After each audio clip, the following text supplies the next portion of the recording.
This week on the Walk On podcast. I think some of the research has identified that about 75% of people are in a reactive frame of mind. Mm-hmm. And it takes a lot of intention to go to creative leadership, which is really where you get transformation in a business. We've got so many external pressures with AI, with climate, business requirements that require transformation. But to truly be able to be successful in transformation, you need to lead from a creative mindset. Well, I've been staring for hours, thinking about exactly what... Welcome to the Walk On Podcast Season 2. This is our last episode of the season, and it's a great one. We've covered a lot of topics, and I think this will be an interesting personal reflection, but I think we're also going to talk about some really timely topics of sustainability and energy transition, workplace dynamics with gender, empowerment. And so a lot of good stuff. For those of you that are new to the Walk On podcast, this is a chance to explore people living fulfilling, passion-filled lives that they are leading at work and leading in home, leading with purpose. And it started out of my journey to try and find my purpose at this point in my life and my career. And so you've heard some of that journey. Our guest today, Cheryl D'Cruz Young, is actually one of the people I've met through my new pursuit of passion, which is coaching. And we are colleagues at the Brown University Coaching ACT program. Cheryl is Senior Client Partner of Sustainability at Korn Ferry, and just a really intuitive, kind person who's just on top of her game professionally and a great classmate and colleague. So I thought it would be wonderful to have you on to round out this season, Cheryl. And if you want to introduce yourself to the folks. And Michael, I really appreciate it. As you know, my family are firm Liverpool supporters. So we love the Walk On. And, you know, I'm a fan of your podcast as well. So I'm really privileged to be here with you. I'm so delighted to spend some time as we go through this. So listen, I have the great fortune to work at Korn Ferry, as you mentioned. I'm a senior client partner here, based out of New York. I do global work. And I wanted to share with you, our whole approach is really around one clear purpose, and that's to be more than. So we have a very simple and straightforward kind of mantra in our business, and it permeates each one of us in our work, but then also we bring our full self to work. So I'm really, really delighted to be at Korn Ferry. As we go through this discussion today, it's the culmination of all my experience. And then my other descriptors are, I'm a mom, I'm a wife, I am a daughter. I am this year a grand aunt. Wow, congratulations. It's so exciting. So my goddaughter my sister, my elder sister, I'm the youngest of 5, and there's 14 years between myself and my elder sister. She's my godmother, right? And then I'm her daughter's godmother. And now this little one has come along and it's melting all of our hearts. She's just the most gorgeous little one. She was born on Saturday. Cora Crosby, and she is a delight. Cora Ruby. I love it. Well, her first podcast shout out. How about that? There you go. And I have to shout out to my 2 sons. So I have 2 sons, Jamie and Aaron, and I'm a proud mom of them, as well as they'll laugh, but our 3 doggies as well. So, yep. I appreciate it. I'm a proud dad of my dog Riesling, so I get it. Well, thanks for that overview. And it's actually, I look forward to diving into Be More Than. I think that's a really powerful statement. But let's start with your career arc and how you got to Korn Ferry. Yeah, and if you don't mind, we've talked about things in our coaching work. I'm the whole person, so I'll just give you like a few minutes on how I identify. So I was born in Kenya. I was 2 months old when my family moved to London. There was a lot going on in the 1970s and we were displaced. We did have, Indian heritage, but British citizenship. So we all moved to London, Greater London, and I was just 2 months old. So that's all I knew. But as I mentioned, my elder sister's 14 years older than me, and I've 2 brothers, 2 sisters, and I would hear these wonderful stories of them in the Gorogoro crater or going on safari. And honestly, Michael, my view was rain. You know Liverpool, right? So just further down of London, not so different. Right. It was rainy, it was cold, it was wet, it was all I knew. But then I'd have these stories, right? So I thought, oh, there's a world outside. And, London is phenomenal. The UK is amazing. I probably took it for granted growing up, the diversity and the opportunity there. But I just really wanted to go out into the world and had the opportunity to go up to Scotland for university. So I studied financial economics and then found my way. So the first half of my career was in industry, procurement and supply chain, worked for some great consumer companies, and then came over to the US 22 years ago. So it was just after 9/11. Came over, transferred with Cadbury Schweppes at the time, worked on business integration, and absolutely loved it. So it was the first time with that background that I actually felt like home. New York felt like home. Everyone was from, and you're a New Yorker. I know that. Yeah, of course. Right? Yeah. Everyone was from everywhere. So we lived all over New York City, Upper West Side, Midtown, Hell's Kitchen, and then latterly Soho. So had, a great fortune to get to know different neighborhoods, and then moved into organizational consulting. And that was really family. I had my second child, didn't really see my first, and knew that I wanted more than just knowing consumer. And I actually moved into executive search. Okay.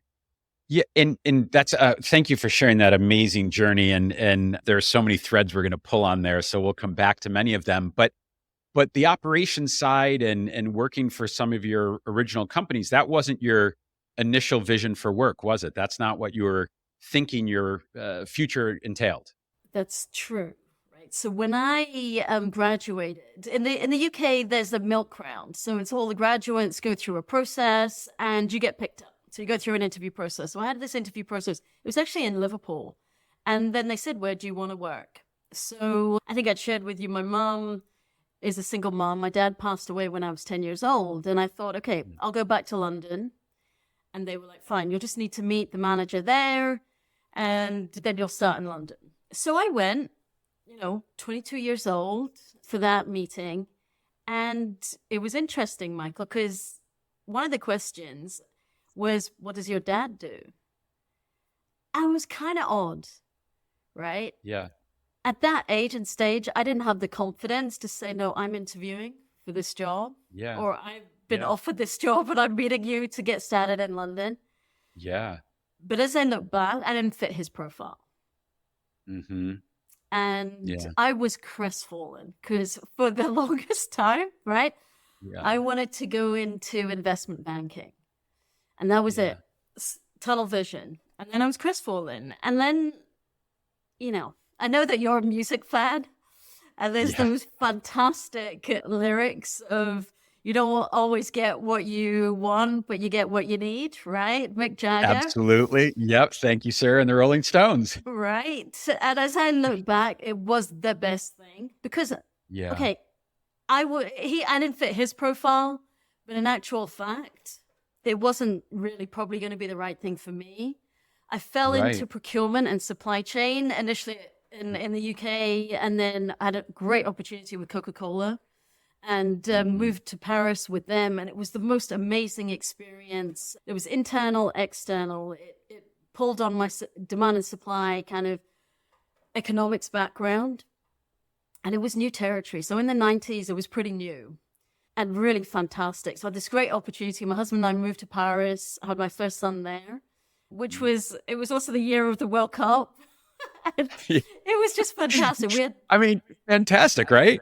The best time. And so we were there for a few years. My husband did an MBA. So it was also a dual career, right? We're managing a dual career family. So went over, he got a job back in London. And so I moved back and then had the great fortune to come over with Cadbury Schweppes. So I was doing a lot of global work. But what that did, Michael, was as I continued in my career, it really led to a passion of helping women helping women. Yeah. And I did a lot of work within the Institute of Supply Management, forums, women in leadership kind of forums, which I still continue to do today, mostly now women in energy. Yeah. And it is really around having the discussion, sharing stories, enabling people, enabling women. I just want to get to parity. That's all. Yeah. Yeah. Cheryl, how does, clearly it impacted you in a way that you've turned that into an amazing career and, an amazing passion for driving parity and equality. If you can frame those two, what did that feel like and do as a 22-year-old versus how you perceive that conversation now?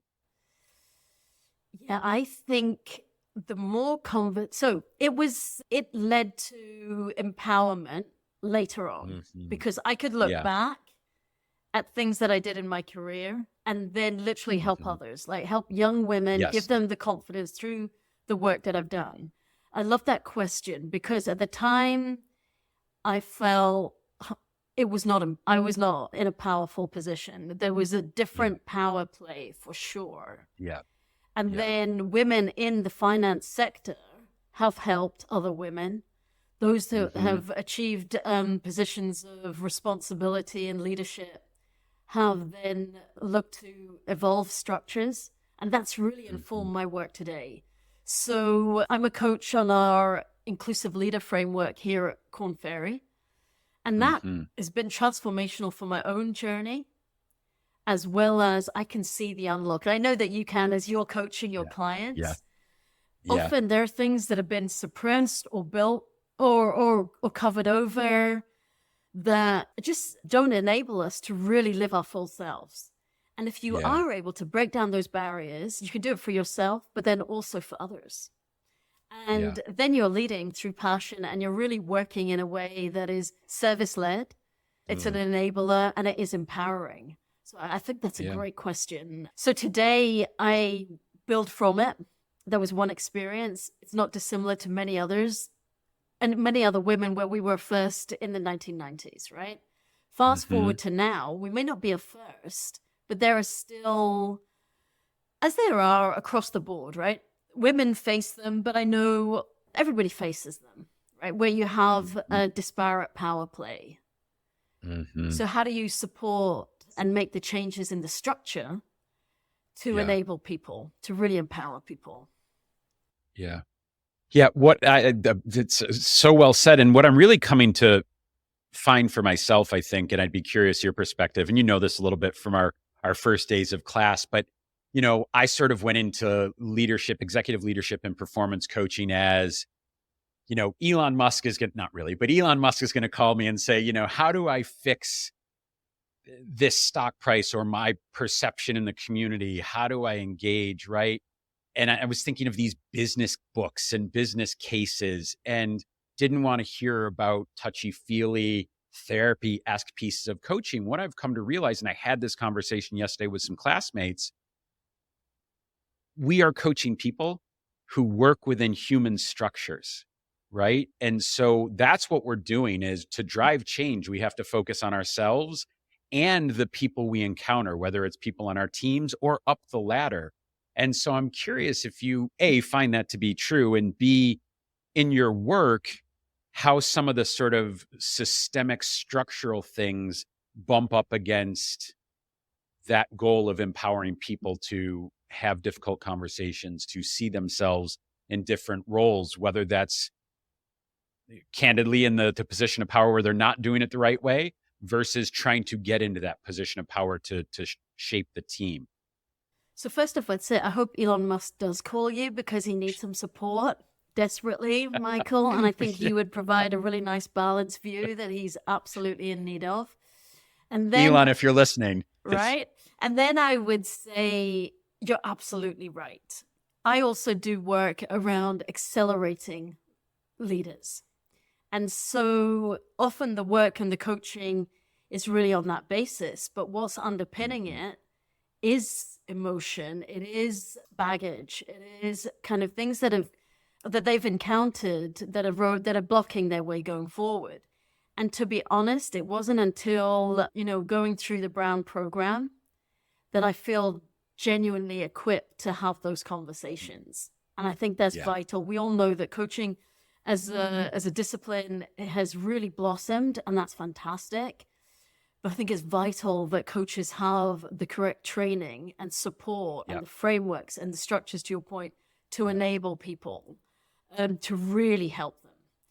So that said, there is this work that we're doing, as you know, right, at Brown, that help us navigate our clients through a journey.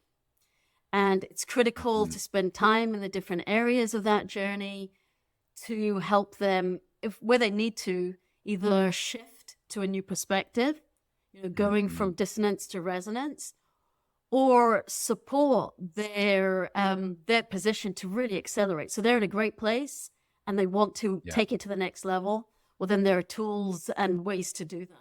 But it's critical that coaches are trained and really enabled to do that. It's very, very important.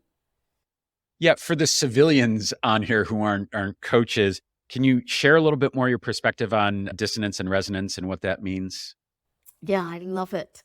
So I think some of the research has identified that about 75% of people are in a reactive frame of mind.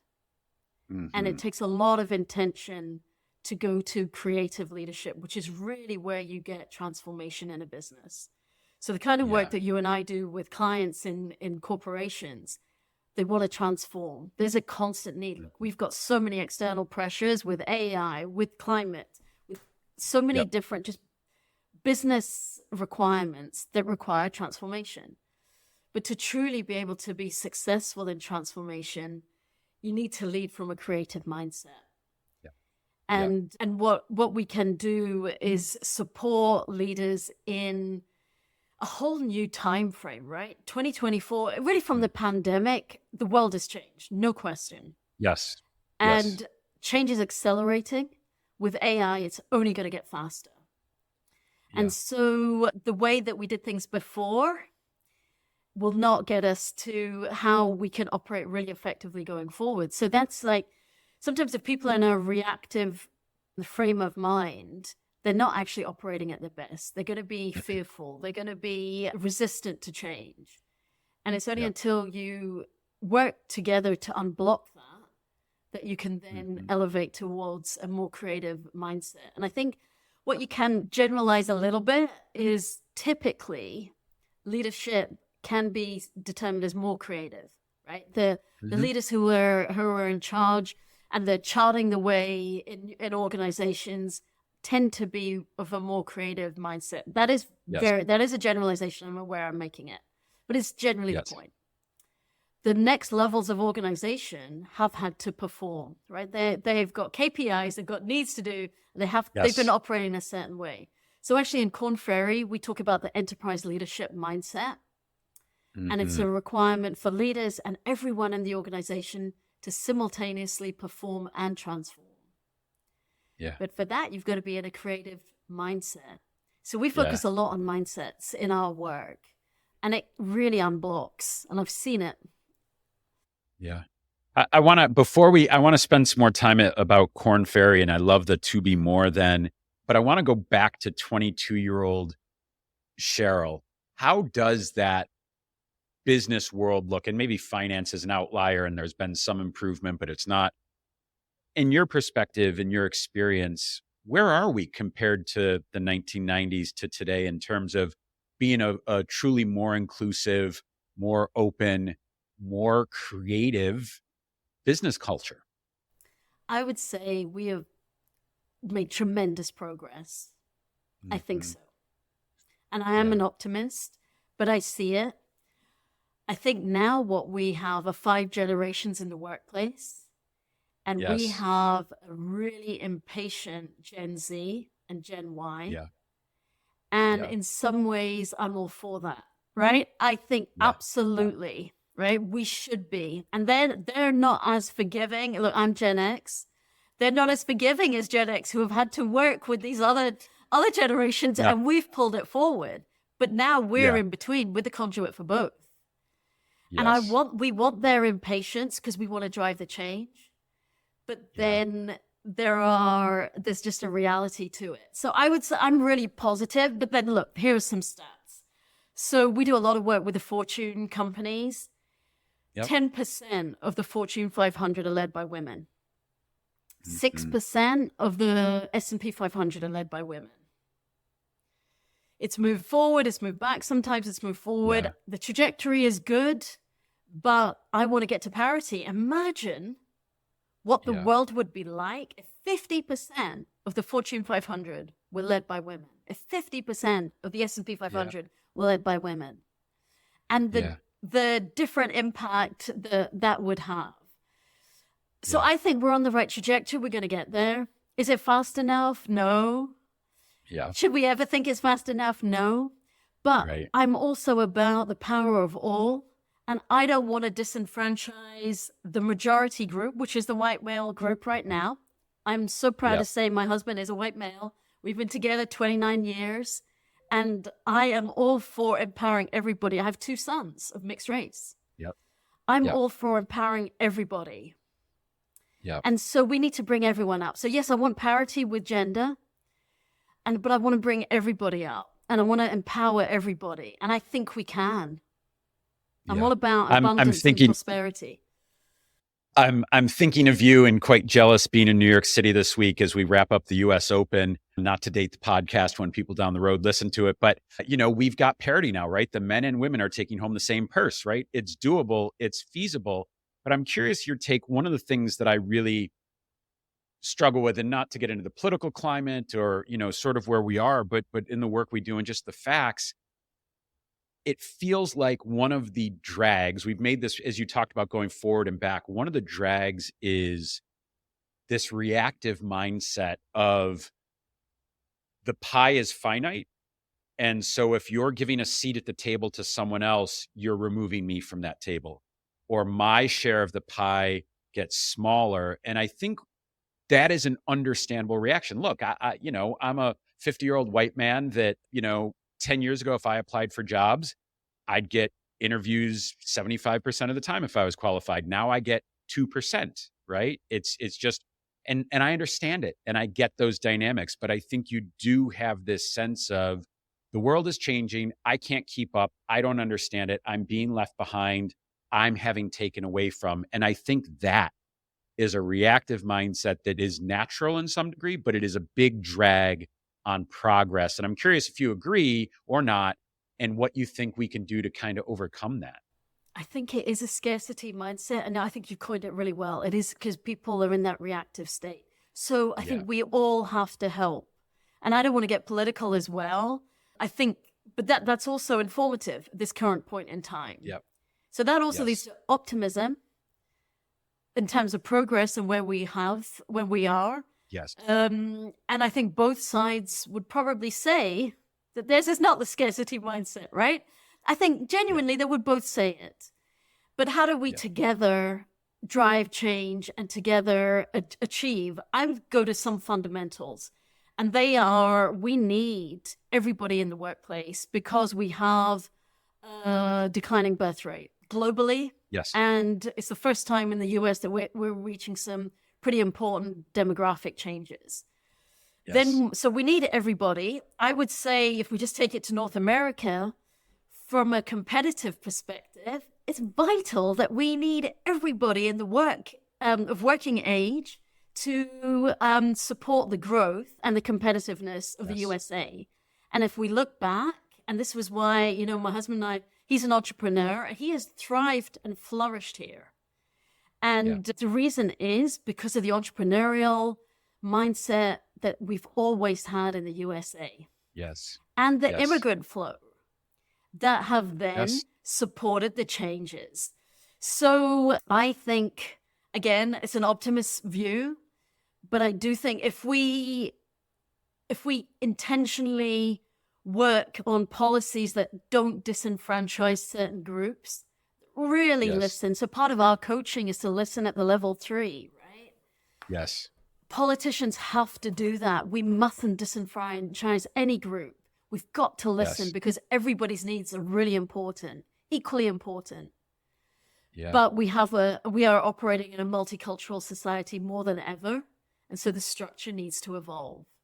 And then how we go about things, again, I don't want to get political, but there are more jobs available. How do we retrain? How do we reskill? How do we think forward on that?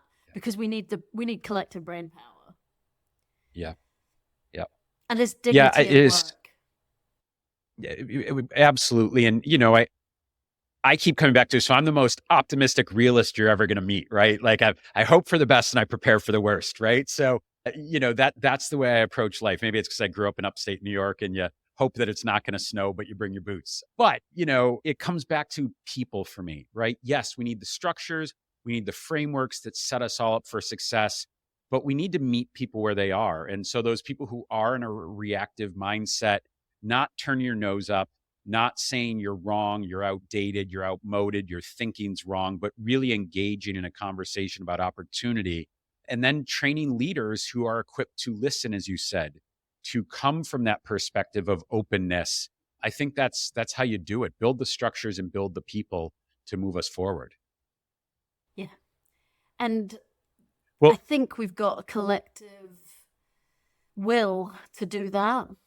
And yeah. we're here. We're fortunate to be U.S. citizens. We've been here. Yes. We became citizens, and it's just, I think there's nowhere else, no other country that has the will to move forward that the USA has, and that's demonstrated in our delivery, right, in our results in Yeah. comparative. I'm hearing lyrics from Hamilton in the background Yes. as you talk about that, the greatest place. Anyway, that was New York City they're talking about. But anyway, so all right. Well, I don't want to short shrift that conversation because I think it's really powerful, but I think it leads to the work you're doing now in energy transition at Korn Ferry. So why don't we talk a little bit about that?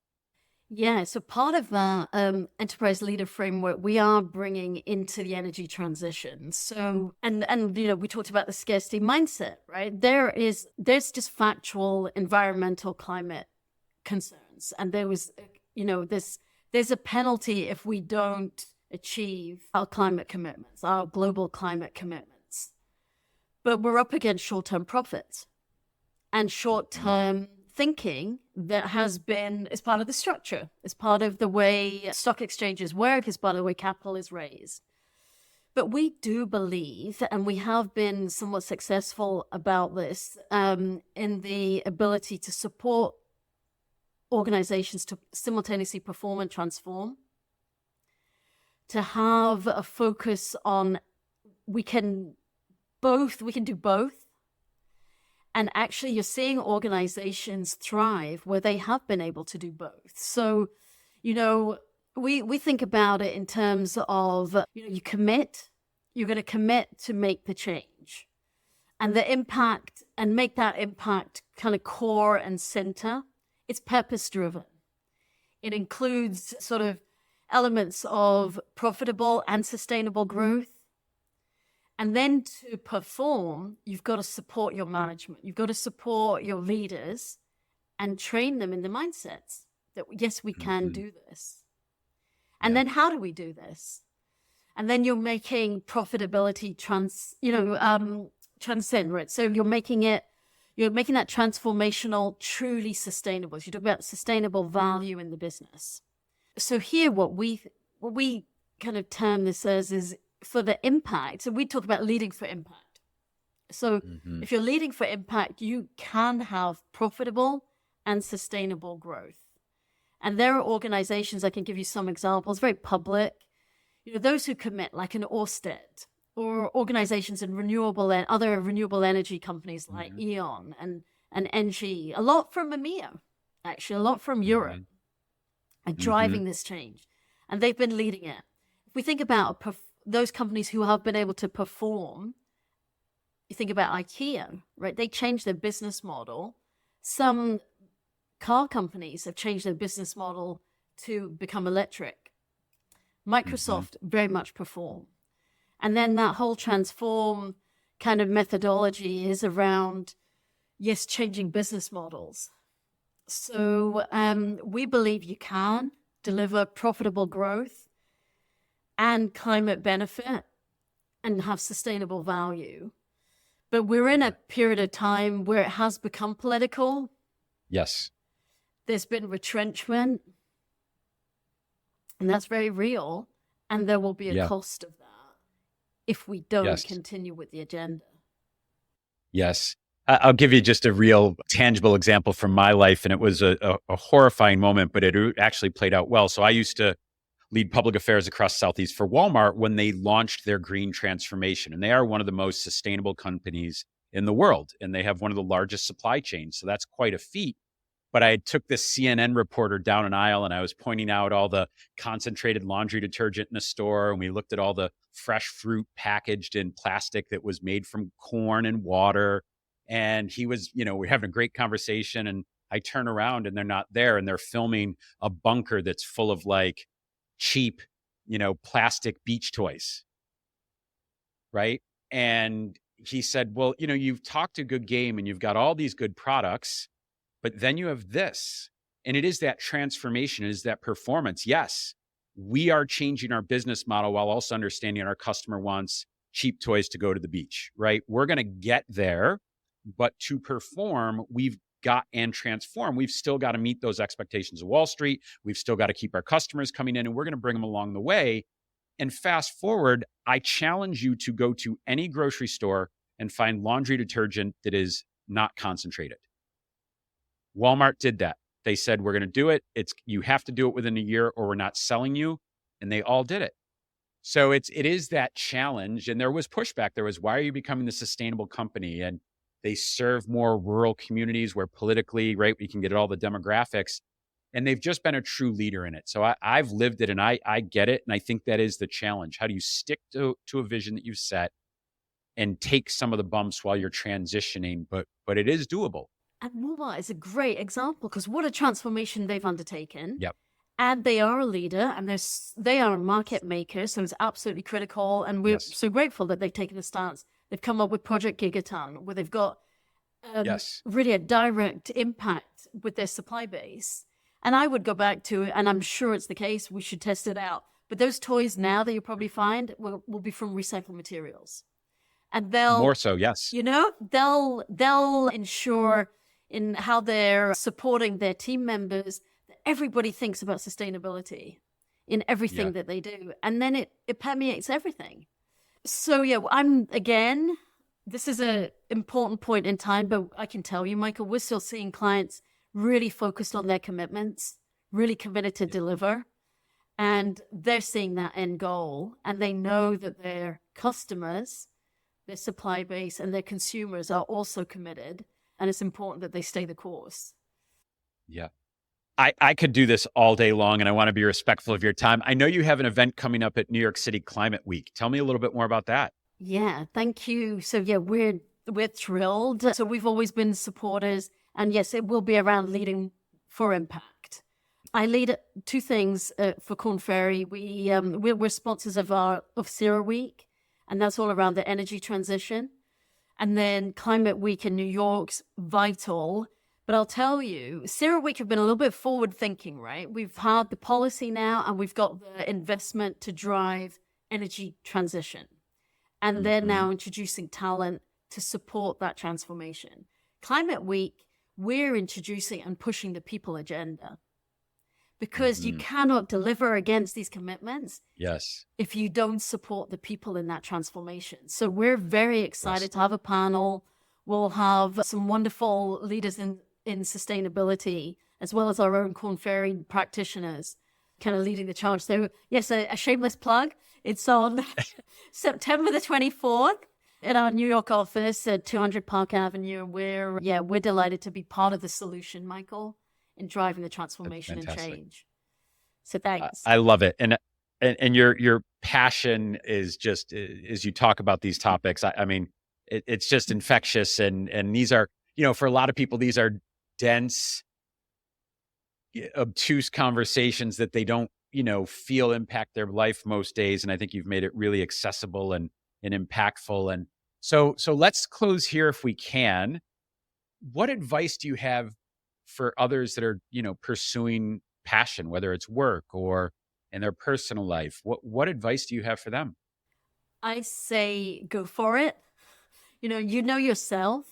So I really understand what's going to drive you. What do you want to spend your working day achieving, and take it really seriously. I'll end with I have been fortunate at Korn Ferry to align purpose and passion every single day. And it does help some days, right? I don't know, it's superhuman. It really helps some days.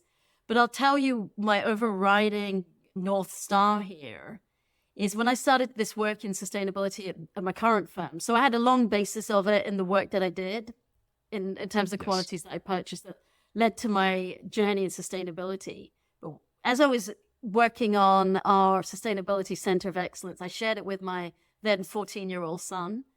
And I'm like, this is the work I'm doing. And I was so pleased. We were back in the Paris Accord. And Michael, he just looked at me, deadpan, and said, Mom, 2050 is too late.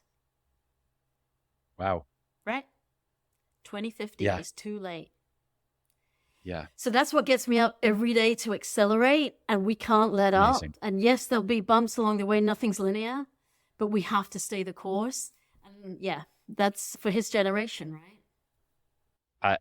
I love it. What a perfect way to end this, thinking about from the mouth of babes and keeping us on our toes and keeping us to our promises and making us be better selves. I think as parents and grown-ups in this world, we should all look to that inspiration. So, well, Cheryl, I appreciate you being on. This has been a true pleasure. We could do this all day long, but this is the Walk On podcast, people leading with passion and purpose, providing a roadmap for your personal journey. Hear their stories, find your passion, walk on. Cheryl, thanks again. Thanks, Michael. Bye-bye.